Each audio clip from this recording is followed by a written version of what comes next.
151 বোতল ফেন্সিডিল সহ 2 জন মাদক কারবারি গ্রেফতার। খায়রুল কবির, ব্রাহ্মণবাড়িয়া প্রতিনিধি। কসবা টিভি, হৃদয়ে বাংলা। ব্রাহ্মণবাড়িয়ার সরাইল উপজেলার বাড়িওড়া নামক স্থানে ঢাকা সিলেট মহাসড়ক থেকে একটি সাদা রঙের প্রাইভেট কার দিয়ে মাদক পাচারের সময় 151 বোতল ফেন্সিডিল সহ 2 জন পেশাদার মাদক কারবারিকে গ্রেফতার করেছে র্যাব 9 এর সদস্যরা।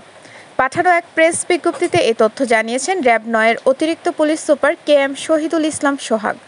বিজ্ঞপ্তিতে আরও জানায়, গোপন সংবাদের ভিত্তিতে বুধবার বিকেলে সরাইল উপজেলার বাড়িওড়া নামক স্থানে ঢাকা সিলেট মহাসড়কের অভিযান পরিচালনা করে একটি সাদা রঙের প্রাইভেট কারে 151 বোতল ফেন্সিডিল সহ 2 জন পেশাদার মাদক কারবারিকে গ্রেফতার করতে সক্ষম হয়।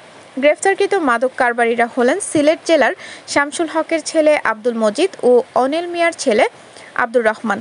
গ্রেফতারকৃতদের জব্দকৃত আলামত সহ সরাইল থানায় হস্তান্তর করা হয়েছে এবং আদালতের মাধ্যমে আজ জেল হাজতে প্রেরণ করা হয়েছে। কসবা টিভির সংবাদের সাথে থাকার জন্য ধন্যবাদ জানাচ্ছি।